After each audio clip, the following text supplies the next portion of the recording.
नमस्कार, स्वागत है आप सभी का एक बार फिर हमारे चैनल जिसका नाम है झा जी का ज्ञान। दोस्तों, आज जो मैं बात करने जा रहा हूँ वो बात करने जा रहा हूँ रामचरितमानस के ऊपर जो बहुत बड़ा विवाद छिड़ा हुआ है उसके ऊपर बात करने जा रहा हूँ। दोस्तों, रामचरितमानस जो है वो हमारे धर्म का बहुत बड़ा ग्रंथ है और बहुत ही सम्माननीय ग्रंथ है और उनमें जो कुछ भी लिखा हुआ है बहुत ही स्पष्ट और सही लिखा हुआ, उसमें कोई भी शब्द गलत नहीं लिखा हुआ है। अब ये एक है हमारे बिहार के शिक्षा मंत्री जो कि बिल्कुल ही शिक्षित नहीं है, उनको कुछ भी पता नहीं है, उनको कुछ भी नॉलेज नहीं है। और एक है यूपी के स्वामी प्रसाद मौर्य, उनके बारे में भी मेरा यही शब्द है कि उनको कुछ भी पता नहीं है, कुछ भी नॉलेज नहीं है।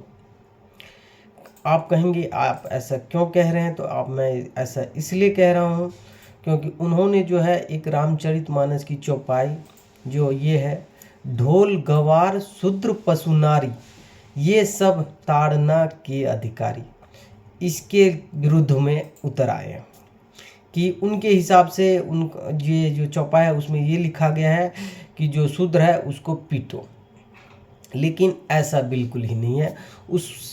इस चौपाई का जो मतलब होता है वो ये होता है कि ढोल क्या है, ढोल को बजाया जाता है। अगर जिसको ढोल बजाना आता है वो अगर ढोल बजाता है तो उसमें से बहुत ही सुंदर ध्वनि निकलती है, और जिसको नहीं बजाना आता है तो फिर कैसा ध्वनि निकलता है सबको पता है। तो वही लिखा है कि अगर जिसको ढोल बजाना आता है वो बजाएगा तो बहुत ही शानदार ध्वनि निकलेगी, और जिसको नहीं बजाना आता है वो अगर बजाएगा तो फिर बेड़ा गर्क करेगा। दूसरा लिखा है ढोल के बाद गवाड़। गवाड़ क्या है जी, जो गवाड़ होता है उनको कुछ नहीं पता है। अगर वो कोई काम करेगा तो वो गवार है, उसको कुछ पता ही नहीं है, तो क्या करेगा, काम खराब करेगा। तो इसीलिए लिखा गया है कि जो गवार है उसका ध्यान रखना चाहिए कि वो कोई काम ना करे बगैर अनुमति के, बताने के बगैर। अगर बगैर बताए अगर वो कुछ काम करेगा जो कि उसको जानकारी नहीं है तो वो क्या करेगा, खराब करेगा। उसके बाद पशु भी है। पशु जो होते हैं, जो भी आप पशु पालते हैं, कुत्ता भी पालते हैं, बिल्ली पालते हैं, या फिर गाय पालते हैं या भैंस पालते हैं, उसको अगर आप बांध के अच्छे तरीके से नहीं रखेंगे तो वो क्या करेगा, इधर मुंह मारेगा, उधर मुंह मारेगा, उसको तोड़ेगा, खराब करेगा। तो इसीलिए जो है पशु के बारे में लिखा गया है कि उसको ध्यान रखें। उसके बाद आता है शूद्र। शूद्र का मतलब होता है जो नौकरी करता है उसको शूद्र बोला जाता है। चाहे मैं ही हूँ, मैं शूद्र हूँ, नौकरी कर रहा हूँ तो जो नौकरी करेगा वो शूद्र कहलाएगा। तो जो नौकरी करता है उसका भी ध्यान, नौकरों का ध्यान रखना पड़ता है।